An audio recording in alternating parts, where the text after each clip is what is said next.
Yeah, that's a great point you bring up. I think pay disparity between the southern, I guess, South Texas and other large cities like here in Dallas, or it's pretty substantial, right? There in the Rio Grande Valley, we have the biggest agencies, which is Edinburgh and McAllen, and you can see quite the difference between how much we get paid and how much they get paid. Welcome back, viewers, watchers, listeners. I'm your host, Tyler Owen. I am here at the 2026 Texas FOP TMPA Joint Conference in Dallas, Texas. Man, what an eventful weekend we've already had. I'm sitting here recording this today on Sunday, which tonight is the banquet. Had a lot of shakeups this year with our conference. Last night was our casino night. Huge success. Really good seeing, the continued members that come to these things every single year. It's more like a family reunion. And so, again, we're on day 3. I'm extremely tired, as with all the TMPA staff, putting this conference on. It's been a great time. But that said, I'm sitting with a couple of guests today. Weslaco Municipal Police Association? Yes.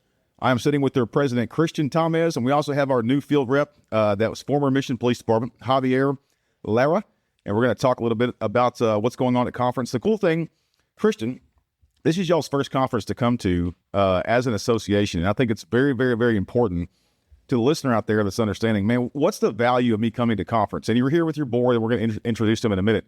But you guys got to participate in the voting procedures and understand kind of how TMPA operates. And a lot of those decisions that last all year long are decided at this conference. That's why it's very important for local associations to come to our conference. And so we're very grateful that you came with your board. What was your first conference like? It was an eventful experience. We had been able to show up the past few years as we've been aboard, and we've made this year pretty much priority to show up. So, it's been fun. It's more of a brotherhood being here. You start to meet people, network. You meet different people from other agencies, and it helps us bond too as our board. We get closer as well. Yeah, that's the cool thing. For those that don't know, Weslaco's got about 88 officers is what y'all are slaughtered for? Yeah, about 88 officers. Well, and that's cool because you may run into somebody else that's the similar size of y'all that may be experiencing certain situations that you guys are facing with. It may be a leadership issue. It may be a salary survey. It may be something going on that you guys can network with other local associations to figure out, hey, how did y'all fix this? What happened? How did y'all handle these situations? So I think it's important for that to happen. And it sounds like that is occurring this weekend. Yeah, that's pretty much what was going on. We were able to network with other agencies and just get an idea of how the process goes for certain things. For sure. Well, introduce your board. Let's hear from the other board members of Weslaco POA. Okay. To my right here, I have my vice president, Eric Rangel. Yeah, how's it going, guys? Next to Eric, we have our secretary, Paul Vega. Hello. And then we have our treasurer, Leonel Cantu. How we do it? And then we have our board member, Pete Garcia. Now, listen, on y'all's POA, is it kind of set up, and there was one POA I know from East Texas that did this. You had one representative of patrol, you had one representative of CID. Are y'all done like that, or is it just basically y'all's executive board to have one board member? No, we'll take the nominations from the whole department. They nominate who they see fit for every position. Got you. And then after that, we'll hold the elections for those positions. Perfect. How long have you been on the board? Who's the longest board member here, sitting here with this board? That'll be me. You? Okay. Anybody else who was kind of second, the runner-up of the longest tenure? I've been three terms already. About 3 terms as well. Wow. Yeah. Give us some insight on how Weslaco kind of operates. What dynamics do y'all face? Are there certain situations that are unique about Weslaco other than being in the Rio Grande Valley? Talk about the attorneys that you guys have with TMPA, and maybe talk about how TMPA kind of helps you guys and impacts y'all. Being in the border or being in the Rio Grande Valley, it's hard to understand, and I'll be honest with you, until I moved to Central Texas, I didn't get a full understanding of how different the Rio Grande Valley is. And sometimes you guys kind of feel left out because it's so far south, right? You're not centrally located.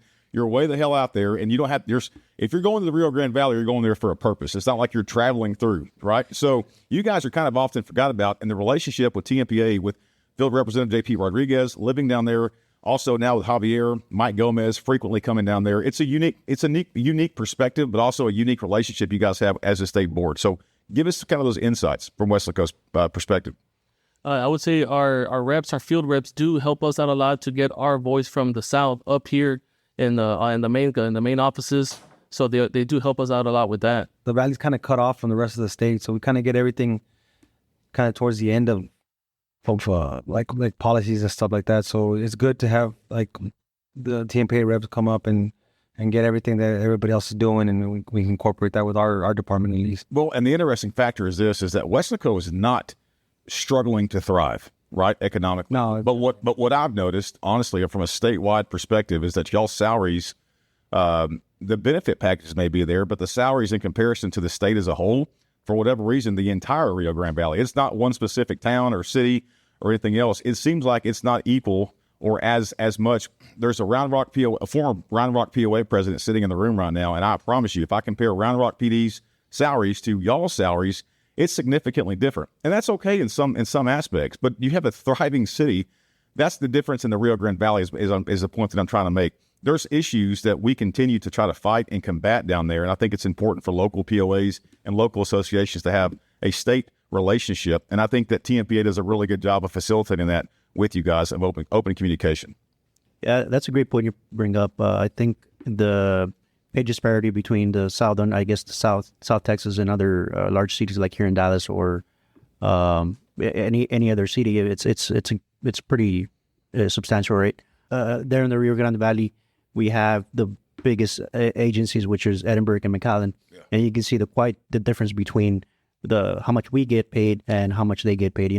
Sometimes when we go through that the CBA and we bring up this is a similar size city from a little bit further north.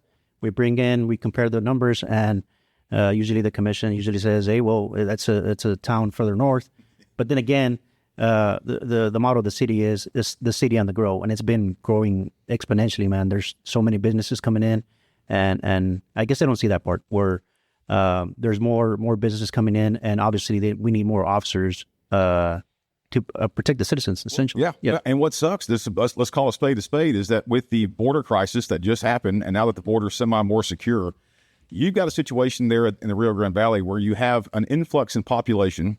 So the police department and fire department have to service more people.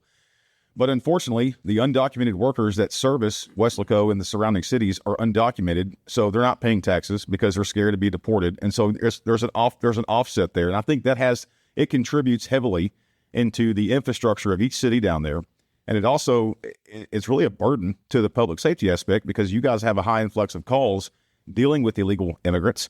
And it doesn't really help the tax base, which subsequently affects y'all's salaries. And so you're kind of in a really unique situation. So it takes good relationships with city councils, good relationships with other regional associations to kind of put that message out there to get y'all's benefit packages increased. Yeah, I agree. Yeah, I think we amongst the board here, we do talk to ourselves on a given Monday, Tuesday, Wednesday at lunchtime. The city double and triples in population compared to when it's 6 o'clock at night, everybody's at home. So, I mean, we need to grow. The police department and the officers need to grow just as quickly as the city is growing. Yeah, for sure. You guys also have a huge golf tournament. Y'all do this is probably y'all's biggest charity event of the year, y'all's biggest fundraiser, and that's coming up. What are the dates of those? Because anybody that's listening to this podcast, if they want to drive to Weslaco and hang out for the weekend and come play a round of golf and maybe have some drinks, it's a really good time. Yeah, our golf tournament will be coming up on August 29th. It will be our 6th annual golf tournament. It is located at Tierra Santa Golf Course there in Weslaco. I'll put that information in there. I'm going to have to get the spelling from you guys because I don't roll my R's just as quite as well as y'all. I'm learning, though. I'm hanging out with Javier and JP a little bit more, so my R's are starting to roll just a little bit better than they did from East Texas. It's a great course, great food. It starts at 2 o'clock.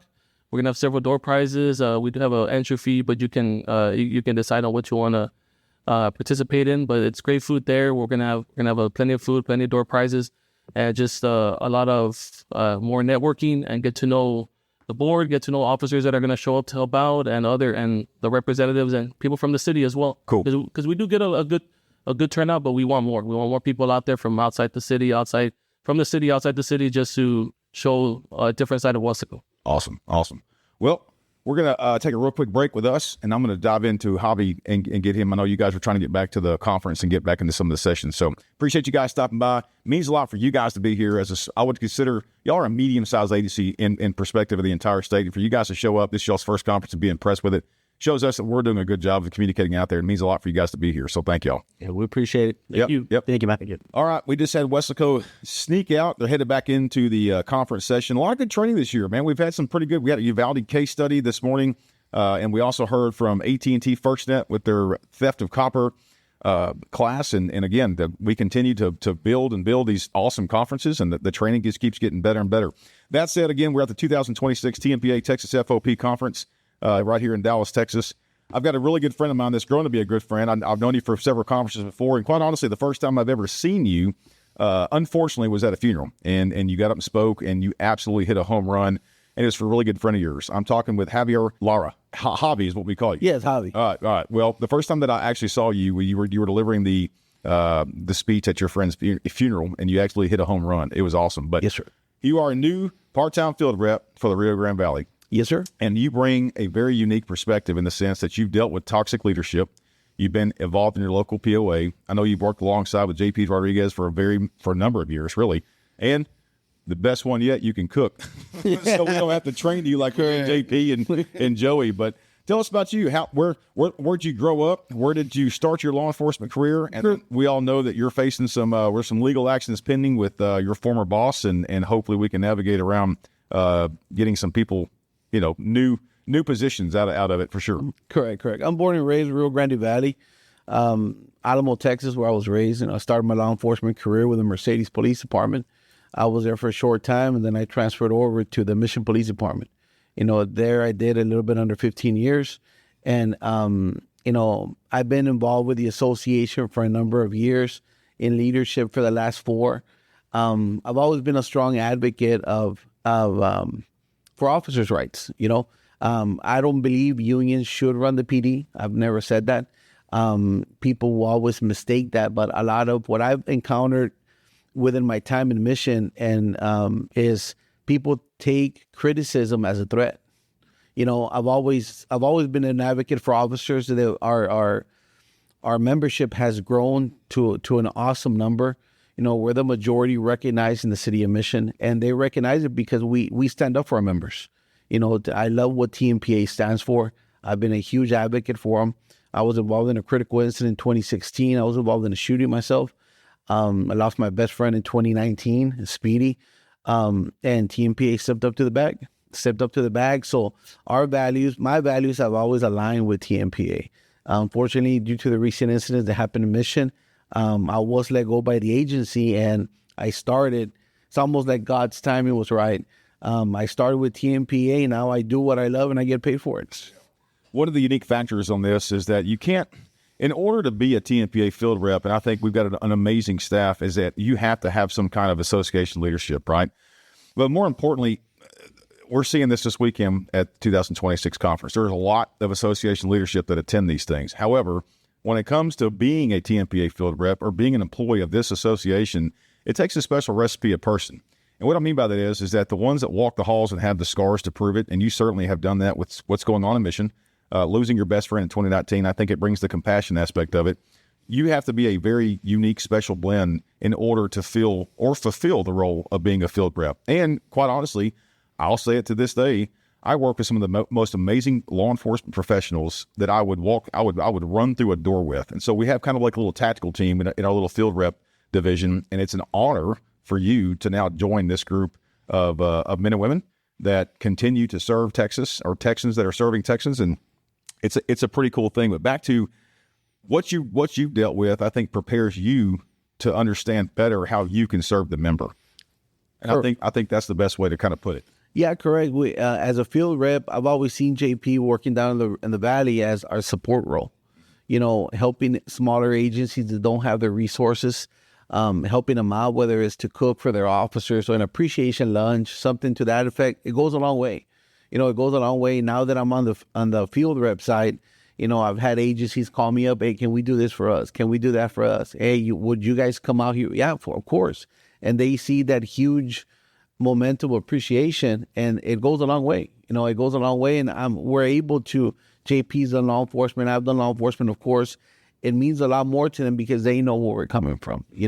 And for agencies in the Valley and throughout the state, of course, TMP is always going to be that supporting role, and that they can come to. But whether it's in a management survey or bargaining rights, we just finished with our local in San Juan.